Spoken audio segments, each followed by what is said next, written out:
वर्ष ज्याला आयुष्य आहे असा एक महात्मा कडक कर 1400 वर्ष 1400 वर्षाचं आयुष्य मुनिश्री चांगदेव, योगी चांगदेव, ऋषी चांगदेव, सिद्ध चांगदेव 1400 वर्षाचं आयुष्य.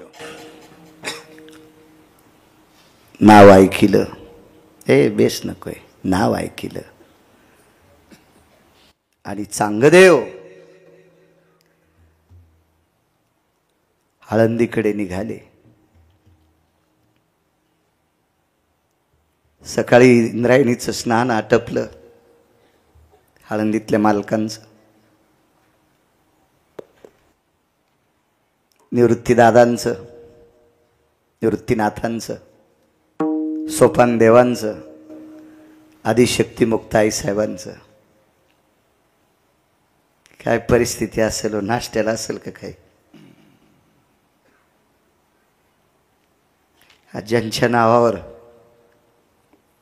आपण कोटी लोक जगतो त्यांना आंघोळ केल्यावर नाश्ता नव्हता. स्नान केलं, विधी आटपला, पवित्र इंद्रायणीचं ओंजळभर पाणी पिलं. एका व्यक्तीचं पडकं घर आहे. त्या घराची भिंत बऱ्यापैकी पडलेली होती.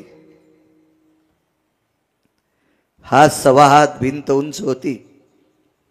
त्या भिंतीवर भास्कराचे किरण घेत असं म्हणण्यापेक्षा महाराज या चौघांचं तेज सूर्य घेत असेल.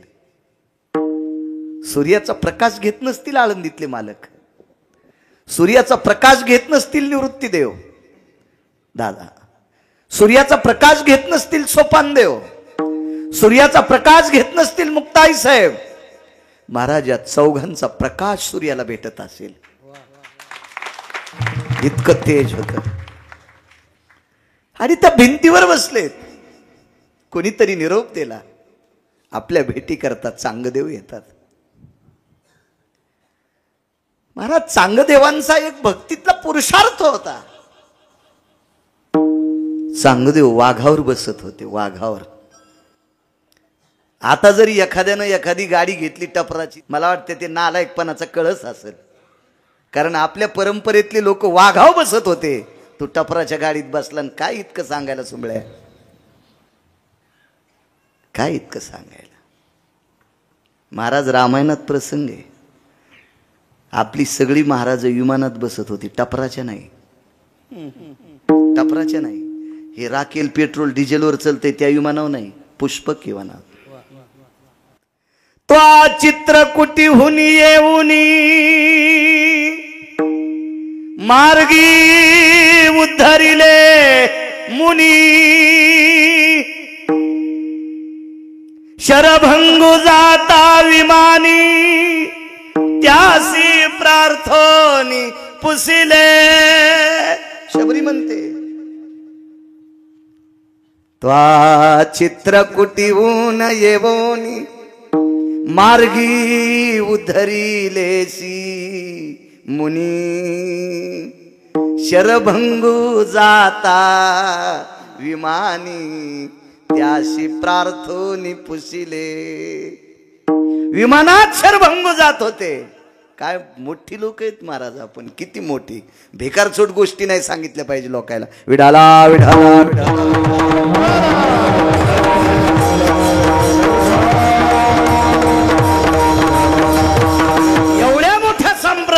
आपण एवढ्या मोठ्या श्रीमंत संप्रदायातले. काय महाराज पुरुषार्थ. वाघावर पाटील बसून आलेत, वाघावर.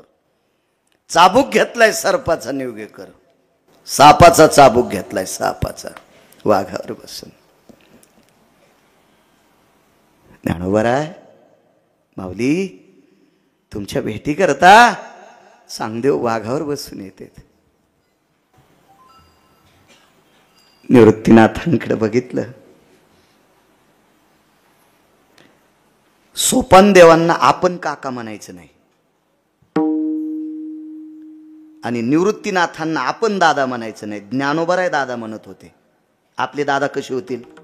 आपल्यासाठी ते नाथ आहेत. आणि सोपान काका आपले काका कसे होतील? आपल्यासाठी सोपान देव आहेत. हा बदल केला पाहिजे आपल्या लोकांनी बोलायचा. हो, सासोडचे सोपान देव, त्र्यंबकचे निवृत्तीनाथ. जात जा कधी बघायला. काल वारी झाली निवृत्तीनाथांची. करजा ब्रह्मागिरी ए म्हातारे होत, इकडचे फेरे चुकतेत. हो, ती ब्रह्मागिरी करा. हो, सुना कलाटण्या देत नसत्यात. करजा करजा करजा ती प्रदक्षिणा. दृष्टी पडता ब्रह्मगिरी त्याशी नाही यमपुरी. भंगिऱ्याचं ऐकून इकडं तिकडं कुठं फिरत आहेत. ज्ञानोबराय तुकोबरायचं ऐकून फिर जा माझ्या माईंनो. ज्याला कवडीची अक्कल नाही ते तुमच्या कानात सांगलन, काही करत जाऊ नका त्याचं ऐकून.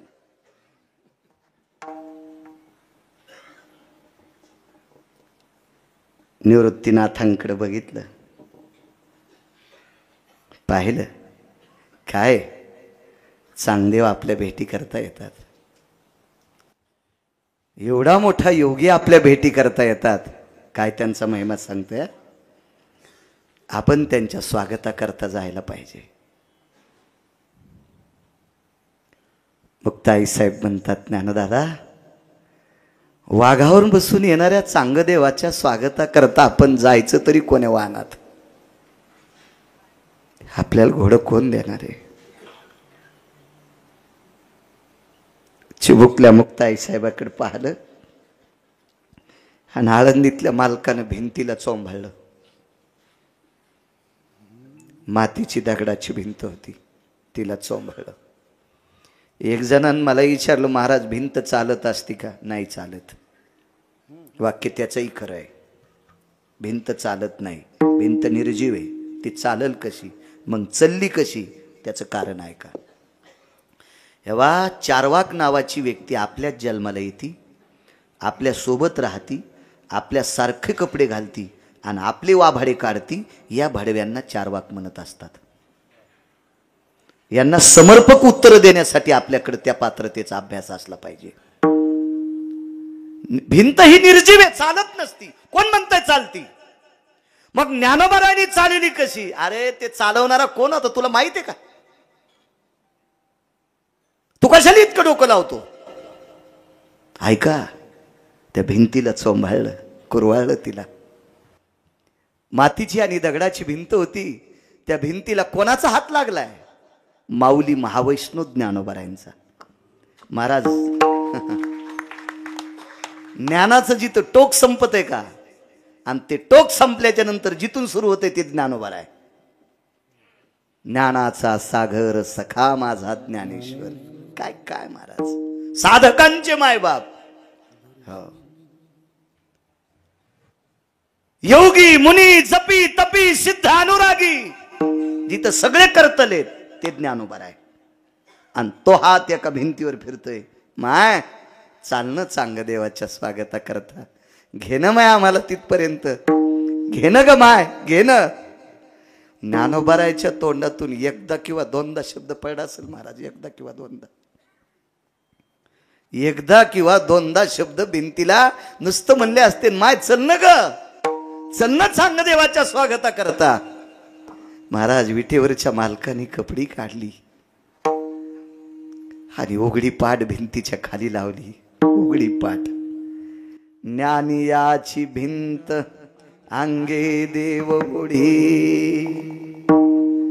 त्या चारवाकाला सांगितलं, सुमळ्या, हरामखोरा, भडव्या, नालायका, बुजदिला, तू आपल्या धर्माची वाभाडे काढतो. पांचटा, निर्जीव भिंत चालत नाही. या भिंतीला पंढरपुरातल्या मालकानं चालिले. पंढरपुरातल्या मालकाने पार दिली भिंतीला पाठ.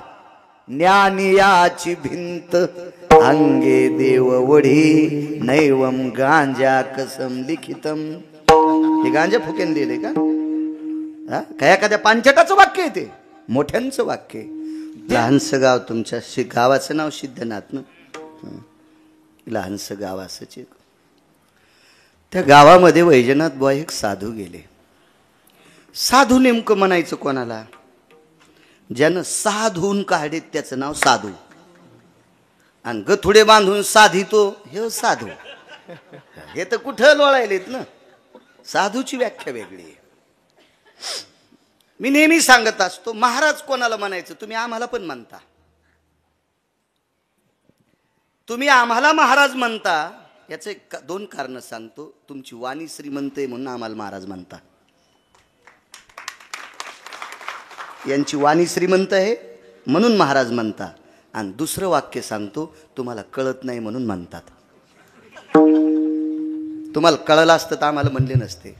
धन्य महाराज जन्मले संसारी. कोणाला नसते महाराज म्हणे. महाराज दर्शनानं किंवा स्पर्शानं समोरच्याचं पाप जळतंय त्याला महाराज म्हणतात.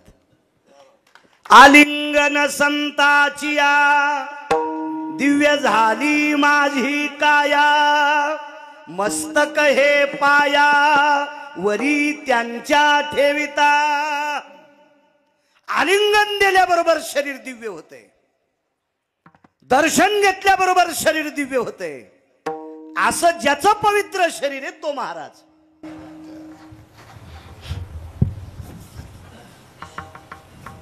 आपण भावात भाऊ ठुले नाही. आपल्याला कसं महाराज शब्द लाभन नाही. नाही, आपण त्या योग्यतेचे नाही. मला तरी मळमळ होते कोणी महाराज म्हणल्यावर. फार काही झालं तर शिक्षक मुलांना शिकवतो. मी लहानापासून मोठ्यांना ज्ञानोबाराय तुकोबाराय सांगतो. आध्यात्मिक क्षेत्रातला मी एक शिक्षक आहे.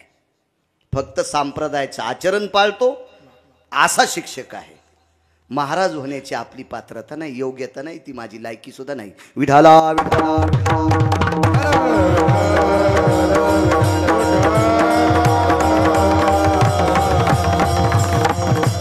एक महाराज आले त्या गावात. कोणाला महाराज म्हणतात ऐका पुढं. आपण गळालेल्या बैलावर जरी बसलो तर त्याला चल म्हणलं तर चलन का? त्यो जिता बैल जिता. आपल्या वजनान त्यो खाली बसल ना गुरुजी. ज्ञानोबाराय जड भिंतीवर बसले तरी पंढरपुरातल्या मालकानं ओळडी महाराज आहेत ते. कारण पंढरपुरातला मालक जर कोणाला भेट असेल त्या संतांना भेटोय. देव ज्यांना भेटोय ते किती मोठे, काय त्यांचा महिमा. असे एक महाराज एका गावात आले. चांगला भक्त होता, सात्विक होता, सदाचारी होता, पुण्यशील होता, भक्त होता. आपलं काय चुकतंय माहितीये का? काही काही लोकांचं, जो आपल्याला जास्त पाया पडून पैसे देतो तो आपला भक्त होतो. नाही, तो वारकरी असला तरच आपला भक्त. कारण आपल्याला पैसे दिल्यावर जर तो आपला भक्त झाला असता तर बऱ्याच लोकांना 150 एकर तमाशासाठी पण फुकल्या. गुंठा ठोली नाही पोरायला, गुंठा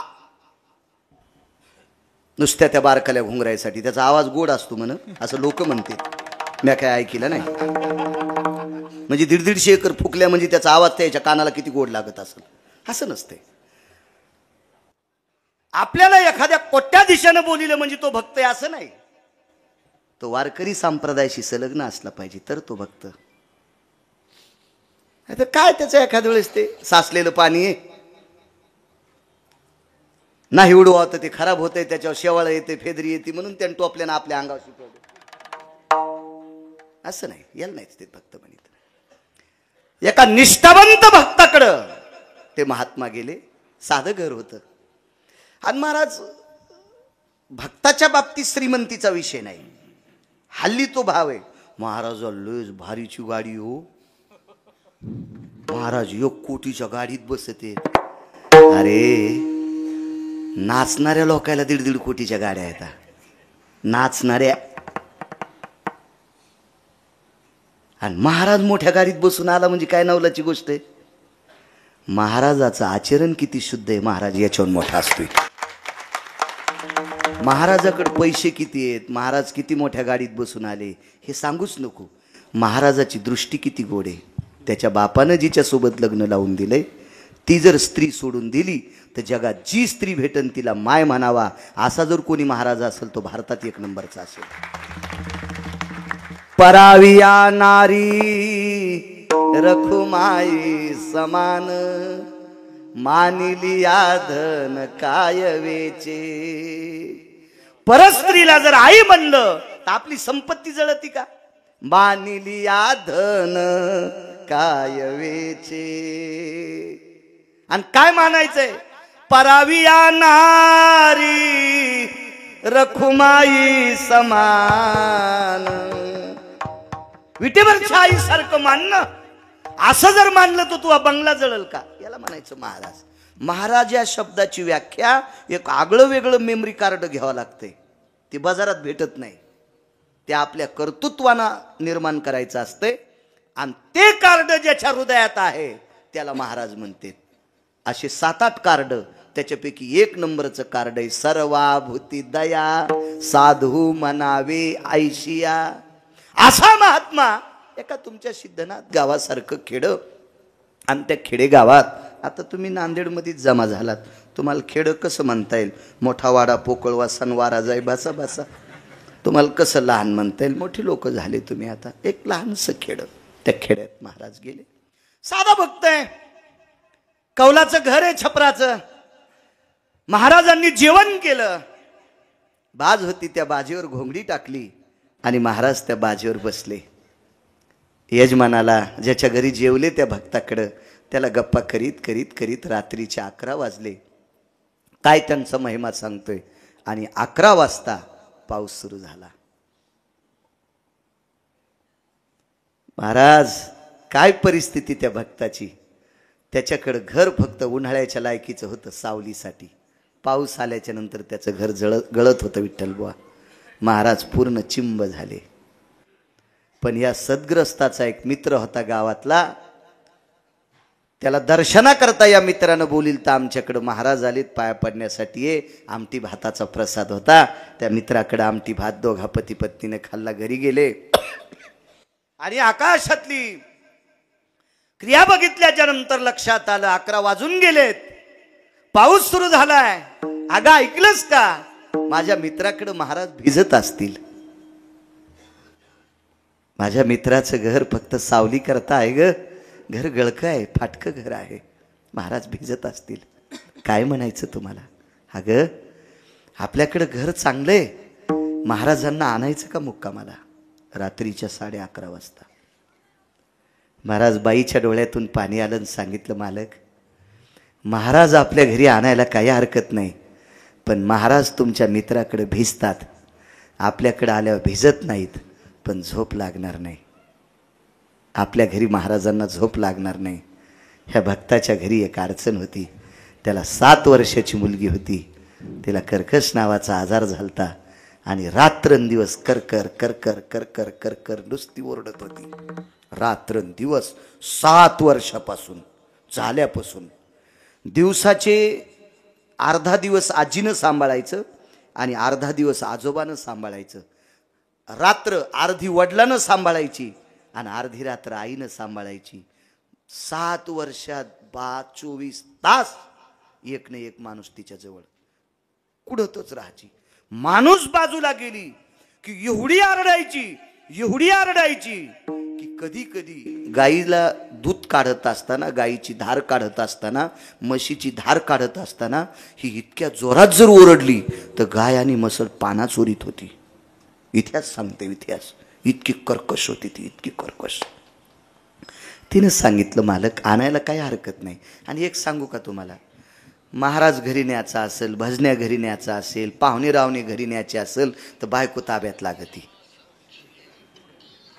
ज्याची बायको ताब्यात हे ऐकिण्यात हे का, त्यानंच कोणाला चहा प्यायला नेलं पाहिजे, नाही तर बाहेरच आपले सप्ते पाहिले पाहिजे. बरोबर हो, चांगलं आहे. असं तिकडंच सांभाळी जायचो.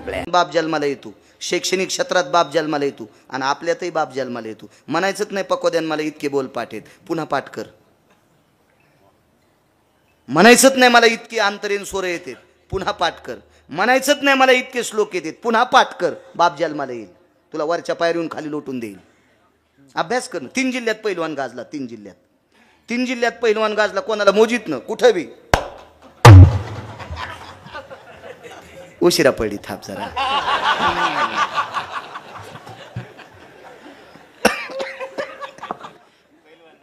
हा हा मी त्याला सकाळी कुस्तीच खेळून आलो. पहा या आगावपणा. कोणावर दंड थापटूला आला, मांड्या थापटी काय काही थापटी काय. मला भेटला म्हणलं काय झालं. हा अंगा तिथं असं पाहिजे ते. मी म्हणलं अरे श्याम्या. ते म्हणलं काय महाराज. मी म्हणलं ते पलीकडे नांदेड जिल्ह्यात झाला हो एक पहिलवान. कोण म्हणतंय. मी म्हणलं मी म्हणतो. कसं काय म्हणतात. मी म्हणलं तोंडान म्हणतो. कसं म्हणतात ते. तोंडान म्हणतो. आणि ते मला पाडीन का. म्हणलं त्यानं चांगल्या चांगल्या चित केले ते. तुही काय कथा. चला ना माझ्या संघ. मी म्हणलं मी का दुर्ण्या गिरणे का तुझ्या संघ याला. हा का उचले आहे का बिना शेपटीच आहे मी तुझ्या संघ याला. मी वार करी तू पहिलवान. तू आकाशाचा मेळ नाही. मग ते असंच होतं. सगळ्या पहिलवानाला कशाला म्हणून मी त्याला म्हणायलो. इथं कोणी असलं तर अंगाव घेऊ नका. मग रेडीमेड कपड्याचं दुकान आहे का नाही. मी कशाला कोणाला म्हणून मी त्याला म्हणतोय. आणि जाऊ का तिथं. म्हणलं पाय तुला पडून घ्यायचं. मा काय हिंमत आहे कोणाला पाडायची. म्हणलं मग दिसाला मी त्याला. गेलं त्या गावात. त्या गावात गेल्याबरोबर विचारलो पहिलवान. म्हणलं ते गावाच्या खाल्लाकडे घर आहे. ते घर आहे पहिलवानाचं. 2-4 पत्राचं घर. 92 वर्षाची म्हातारी भाकरी करू लागली. अभ्यास करणं गरजेचं आहे महाराज. इथून पुढं मोबाईलवरच्या गप्पा लोक ऐकणार नाहीत महाराज. काही काही लोक आपल्याला यूट्यूबवर याच्यावर स्वीकारित असतील, पण कायमस्वरूपी आपल्याला लोकांनी स्वीकारावं. मी मगाच तुम्हाला म्हणलं ज्या पायरीवर गेलं त्या पायरीवरून पुन्हा खाली येता कामा नये. असं जर राहायचं असेल तर आपण सतत अभ्यास करणं गरजेचं आहे. इतके पुण्यवान आहेत महाराज. महाराज माधव महाराज मगरांनी गाथा नवनीत केलं. मोबाईल होता का. काय घासावं लागली असेल हो. काय घासावं लागली असेल. कल्पना करा ना काय घासावं लागली असेल. एवढे नशीबवान आहेत आपण. कुठल्याही महाराजांनी सुधीर बा कुठलाही अभंग घेऊ द्या तुम्हाला बोट दाबल्याबरोबर मोबाईलवर कळतोय. काय सुविधा आहे आता. काय नशीबवान आहेत आपण. काळ गोड आला पण चांगल्या काळात चांगल्या पाण्यात पोहलं पाहिजे. चांगल्या अवस्थेत पोहलं पाहिजे. देव त्याचं कल्याण करील. चुका करतो आपण राजे हो. अभ्यास करणं गरजेचं आहे. पोचला तिथं तो. त्या म्हातारी आजी काय रे दादा. मोठ्या घर साप महान बाई ती जुन्या काळातली. तुमचा नातू पैलवान आहे का. हो कुठे. गावाला पाणी द्यायला गेलाय. त्याचे संगचे म्हणले पैलवान रानात काम करतो का. आणि मग पैलवान शेतीत जाऊन काय. हा आणि शेतीत नाही गेल्या पप्याची माय कशी जगीन का. पप्याच्या माईला दंडत थापटी तू. हा तिथं एका पेचात तू हा मुस्काडा पाडीन. तिचा काय साधा पेच असतोय. हा कसा कळाला तुम्हाला पेच. तुम्ही चांगल्या पेचातलेच येत. तुमचे चेहरे पाहिल्या पाहिल्या पेच कळत येत. हा त्या पेचाच्या नादीत लागायचं नाही. कर्कशे संगती दुःख उदंड फजिती. महाराज ते कर्कशेनं पेच आणल्या बांगल्यात राहणारा पण इकून जळ तू. नादीत लागून बाईला साधं समजित हवे. हा साधी असती ती मायबापाला सोडून त्या मायबापाचं नाव करती. आणि तुमच्या संगीती ती साधी असती वे. किती मोठी असती बायको सांग का तुम्हाला. एका बाईनं नवऱ्याला मदत केली तर देवासंग युद्ध जिंकला. एका बाईनं नवऱ्याला मदत केली त्या नवऱ्याचं नाव होतं राजा दशरथ. आणि बाईचं नाव होतं कैकेयी. आग तुटला मनगटाचाच केला. मालकाला मदत केली तर स्वर्गात युद्ध जिंकले. आणि मालकाला मदत नाही केली तर आथरुणात मालक मेला. एकाच बाईकून दोन्ही उदाहरणं पहा. मदत केली तर स्वर्गातलं युद्ध जिंकलं आणि मदत केली नाही तर योगाने मरावं लागलं. सामान्य समजू नका बाईला. सामान्य समज ह्या लय खुश झाल्या आता. पण तुम्ही तशी येड्यावानी पेचा हान जाऊ नका. हा नका कैकेयीवानी नका वागू जाऊ माझ्या माईनो. नका नका वाग जाऊ. चांगलं चांगलं चांगलं हो साधं नाही. चला आजी कुठे आहे पैलवान. दारे धरतोय. कधी येणार. एकला लाईन जाती 1:30ला घरी येईन. लाईन गेल्यावर काय ये तू घरी. ते म्हणले आता यायला वाटलं कोरक बसावा. म्हातारी म्हणली बसा इथं. पत्रात पोतडे टाकले बसले. भुका लागलेल्या होत्या. आजी जेवायला काय. ती म्हणली भाकरीन भुरकी. गरम गरम चुलीवरल्या भाकरी पैलवानाला त्या संघ होती. 2-3 शेपटी कापलेली. ते उचले या पैलवाना संग ते जेवायला बसले आणि मग ते तिने भुरकी आपली कोरडीच वाढली लाल मिरच्याची आणि भाकर वाढली. पैलवान म्हणला तेल नाही का? ते संघच म्हणला खाय बाबा. कसं खाऊ म्हणला? 9 क्विंटल बदाम खाल्लेत म्यान आणि भुरकी कशी खाऊ? 9 क्विंटल बदाम खाल्लेत म्यान भुरकी कशी खाऊ? आणि बदाम कुटून द्यायला 2 गडी होते म्हणला पुन्हा मला. हो आणि ते दुधात पिळायचे आणि मग 6 लिटर दूध प्यायचं 3दा करून 2-2 लिटर. आणि कोरडी भुरकी कशी खाऊ? म्हातारी म्हणली अशी लावून खात असते तर कशी खात असते का? अशी डोळ्यात घाली तू अशी लाईत असते का? अशी लाईत असते ती म्हातारी जुन्या काळातली मैच आजी होती.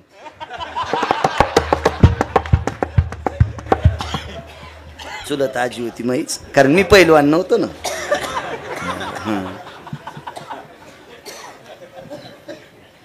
पण पैलवानाला कोरडी भुरकी रेटत ना. म्हणलं आजी मी लय बदाम खाल्लेत ग पण मला तेल तर दी. गाडग्यात कळडी होत्या भाजलेल्या. कळडी कळत्यात ना? भाजलेल्या मुठभर कळडी टाकल्या. ते म्हणलं आजी या घाण्यावर न्यावं लागतात. म्हातारी म्हणली आमच्या इथं घाण्यावर न्यायला कोण नाही रिकामं. ज्याला तेल खायचं ते कळडी पिळी तू.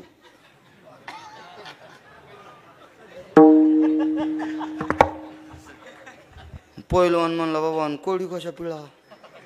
आणि म्हातारी म्हणली तुला कोण पैलवान केलं रे? तुला कळडी पिळता येत नाही का? संघचे म्हणले ते तुला म्हणलं होतं नको. ते बाळू महाराज म्हणले होते जाऊ नको. तुला लय जोर आला म्हणला जायचा. अरे ते बाळू महाराज लय चॅप्टर आहे तू कशाला जायचं नव्हतंच. तुला लय नाद आहे म्हणे. जाऊ दे म्हणलं आजी कडी कशा पिळता येत्या? 92 वर्षाची म्हातारी उठली. 92 वर्षाची गालाच्या झुरळ्या गुरळ्या लोंबलेल्या कपाळ भरून कुकू लावलेलं. टिकली नव्हती लाईत ती. हो आणि मोठं कुकू होतं. ती अशी बारीकशी नव्हती लाईत. खाली टिकली वरी कोंबडी अंडे घोळायला असं नव्हती तरी. मस्त कुंकू लावायची. भारसूद म्हातारी होती जुन्या काळातली ती. हो ती म्हातारी होती ती. काय बघायचं का आम्ही टिकलेवाल्याचं काय खरं असतं. जरशी शितुडी यावा आणि घामान तोंड पुसलं की मालक पदराला. हे तसाच चालला इमानाचा पट्टा मोकळाच. हो ती टिकली चिटकली पदराला लटकते राहिना आहे. हो ते पतात नाही. मग शेजारीन म्हणली बाई मान कहा गेले? माय कोण? आणि मालक कपाळ आणि मग पदराचा कार्ड आणचे. अवघडे असतं टिकल्यावाल्याचं. मोठा अवघडे. जाऊ द्या काय करायचं. दम नाही भागवताला, दम नाही रामायणाला, दम नाही शिवपुराणाला. कोणाला गुण नाही. काय नाही. हे नुसतं वापर करतेत. आणि तुमचं चाललंय काय माहिती आहे का? महाराज श्रीमंत करणं तुम्ही आपले मोकळे आझाद पंची ह्या पाक झाडाव त्या झाडाव. असं नका करू. सत्याचं फळ आलं पाहिजे आपल्याला. पीक आलं पाहिजे आपल्याकडं. म्हातारी उठली 92 वर्षाची वैजनाथ बुवा. कर कर कळडी पिळल्याबरोबर टळटळ तेलच निघलं. पैलवानानं मोठाले तुकडे मधात घातले. ते म्हणला पटकन निघून जाऊ द्या. याच्या संगच्या यायनं बुट तिथंच इसरले गाडीत बसली. म्हातारी म्हणली बुट. अरे बुट न्या ना. नग अरे न्या तुमचे बुट. कशाला तुमची दलिंद्री आम्हाला? घेऊन जा तुमचे बुट. नग म्हणले. म्हातारी म्हणली अरे काय झालं? बाई म्हातारी असून कळडी पिळल्यावर तेल काढ तर तुझ्या नातवानं मला पिळल्यावर काय काय काढीन ग बाई. महाराज कवा बाप जन्माला येईल सांगता येत नाही. रामेश्वर शास्त्रीनं उडी हाणली. इथरो कालतो ना. वाजले का 11? ते विठ्ठल बुवा असं असतं यार. मयाकून बोल ना राजा. या ते काय गपळी झळकतीन. एवढं तर पुरं करू. दंड शिवडी हाणली. पाणी उडालं. अनगडशा फकीर किती विद्वान. महाराज एखाद्या भागात गेलं आणि पुढच्याने विचारलं फकीरजी वर्षा होना बारिश होना पाऊस पाहिजे फकीर बाबा. तर त्या फकीराने चिमटा वाजल्याबरोबर त्या भागात पाऊस पडत होता. इतका विद्वान फकीर होता. सिद्ध फकीर होता. सिद्ध. ते काय दुकानात धुपन काढणारा थोडंच फकीर. फकीर तुम्हाला आत्ता जर तो फकीर बघायचा असेल तर तुकोबारायच्या कीर्तन परंपरेतला फोटो पहा. रयतेचे राजा छत्रपती शिवाजी महाराज या भारत देशाला लाभलेला 5वा राजा त्याच्या मांडीला मांडी लावून बसलेला फकीर माझ्या रयतेच्या राजा छत्रपती शिवाजी महाराजांच्या बाजूला बसलेला आहे तो फकीर, हिरव्या रंगाची कपडे घातलेला. सामान्य फकीर नव्हता तो. ऐका पुढे. फकीराने विचारलं, देखो भला क्या है तो. त्याचा आश्रम झाडून काढणार म्हणले, सरकार रामेश्वर शास्त्री तैर रहे हैं. बरोबर आली हिंदी. रामेश्वर शास्त्री तैर रहे हैं. ठीक है, रामेश्वर तैरते रहना, रामेश्वर तैरते रहना, रामेश्वर तैरते रहना. सिद्ध फकीराचं त्रिवार वाक्य पडलं. रामेश्वर शास्त्री पोहत राय. कौरक पवन. कटाळा आल्यावर बारवाच्या पायरीवर आला की अंगावर पेट्रोल टाकले इतकी आग होऊ लागली. पुन्हा बारवात. रामेश्वर शास्त्री प्रचंड विद्वान श्रीमंत, हजारो शिष्य धावत आले. काय करावं, गुरुजीचं शरीर जळायले. पाण्याच्या बाहेर आल्यावर पखाल आणली. त्या पखालीत बसिलं. पखाल फक्त जुन्या लोकांना कळन, जीनच्या पॅन्टीवाल्याला काय पखाल कळन. पखालील तोंड 4, पाणी टाकायचे 2 आणि पाणी काढायचे 2. आणि अर्धी एकीकडचं भाग दिलं की अर्धी भाकर देत होते आणि पूर्ण पखाल टाकली की 1 भाकर देत होते. काय काळ असेल महाराज तो काळ, किती बिकट काळ असेल. असंच होतं जुन्या लोकांना माहिती आहे ना. अर्ध्या पखालीला म्हणजे एकीकडचा भाग दिला की अर्धी भाकरी आणि दोन्ही भाग दिले की 1 भाकरी. एरीवर पखाल भरायची, घरी हानीत आणायची, दुपारभर गावाला पाणी द्यायचं, संध्याकाळी म्हैस नेऊन चारायला न्यायची. हाल्या किंवा मसडा असायची पखालीला. काय परिस्थिती असेल महाराज त्या काळातली. कसं जीवन जगले असतील लोक. म्हणून मागच्या याचं ध्यान ठॉजींच्या पॅन्टीवाले हो. आपल्या बाप दाद्यानं बिकट परिस्थितीत आपल्याला इतीच जमिनी कमवून ठेवल्या. आता तुम्ही बायकोच्या फॅरन लवलीसाठी इकाय लागलात. हा, आपल्या बाप दाद्याचा विचार करा. बापाचा आणि आज्याचा फोटो जर भिंतीवर असेल तर सकाळी सकाळी नमस्कार करी जा. आजोबा तुम्ही आम्हाला जमीन कमवून ठेवली. बाबा तुम्ही आम्हाला जमीन कमवून ठेवली. चुलता असेल काका तुम्ही आम्हाला जमीन कमवून ठेवली. कधी कधी त्याचा आदर करा, त्यांचा आदर करा. जर त्यानं जर म्हाताऱ्या जमीन इकून गोव्याला नेल्या असत्या तर आपल्याला मुंबईला जावं लागलं असतं गटार उपसायला, मुंबईला इटा उचलायला. आपल्याला बाप दाद्यांची कृपा आहे. कधी कधी आपल्या घरच्यांचा विचार करी जरा जे हो, लक्षात येईल तुमच्या. चला. पखालीत बशिले, माठाला छिद्र पाडलं, डोक्यावर तिवई धरली.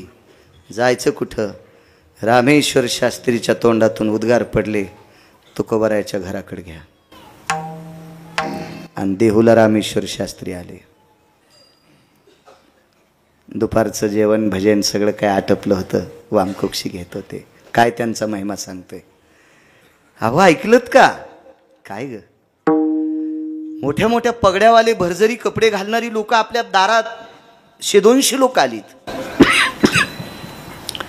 उशाचा पटका तसाच बगलात घेतला. तुकोबाराय दारातनं वाकत वाकत बाहेर आले. तो पाहतात पखालीत रामेश्वर शास्त्री. शरीर जळूनी म्हणून तैरते राही ना. पाण्याच्या बाहेर निघलं की शरीर जळू लागलं.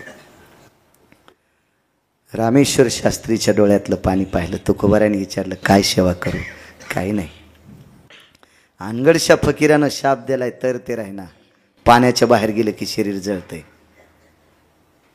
तुकोबारायच्या लक्षात आलं, रामेश्वर शास्त्रीनं फकीराला साधं समजिलं. महाराज धसकाटाला कसपट समजायचंच नाही. धसकाटाला कसपट समजायचंच नाही. दसकट का कळतं माहिती आहे का. पायात घुसल्या बम पाय फुगतो आणि मग डॉक्टर म्हणले ऑपरेशन करावं लागतं. 9,500 खर्च ऑपरेशनचा होईल आणि 20,000 गोळ्या औषधाचा होईल. ऑपरेशन केलं. 3ऱ्या दिवशी घरी आला. पुन्हा पाणी झालं. डॉक्टरनं सांगितलं त्वचा फार खराब झाली, मांडीची कापून इथं चिटकावं लागती, 60,000 रुपये लागतील. हो, 4 लाखावर धसकट गेलं. किती लाखावर गेलं धसकट. 4 लाख. इतकंच होतं. इतकंच. म्हणून माणसं शिकलेले नव्हते पण म्हणत होते धसकाटाला कसपट समजायचं नाही. घुसल्यावरच कळतं कसं असतं घसपट. हां, कोणाला साधं समजूच नाही महाराज. समजूच नाही साधं. असा बनलेला आमचा एक पुतण्या होता. असा गायक होता. बाबा मोजितच नव्हतं कोणाला. मग सोहळ्यात नेला मी. तो सोहळ्यात नेल्यावर एक व्यक्ती भेटली. त्या व्यक्तीला 1400 चाली पाठ. आळंदीतून निघल्यापासून पंढरपुरापर्यंत पहिली चाल येऊ देत नव्हते. आणि मी सकाळी सासवडच्या घाटापासून त्याला चलिलं, म्हणलं ऐकत राह. आणि सासवडला गेल्या होत्या त्या दिवशी बोललाच नाही ना, चलूनच थाकला. मग दुसऱ्या दिवशी मी म्हणलं ते कसं काय, नाही म्हणलं आता मरूस तर म्हणायचं नाही, मला गाता येते. बाप कधी भेटल सांगता येत नाही, अभ्यास करणं गरजेचं आहे. चला, तुकोबारायांनी लक्षात घेतलं, रामेश्वर शास्त्रीजी तुम्ही अनगडशा फकीराची चेष्टा केली, त्याला साधं समजिलं, कोणाची निंदा करू नये. रामेश्वर शास्त्रीनं सांगितलं, तुकोबाराय माफ करा, मी जर अनगडशा फकीराच्या पाया पडलो तर ते मला आता माफ करीत नाही. ते रागीट फकीर आहे, ते उलट जवळ गेल्यावर शाप देईन आणि जाळून टाकीन. त्याच्यापेक्षा तुम्ही मला मदत करा. तुकोबाराय आतमध्ये गेले आणि एक अभंग आणला.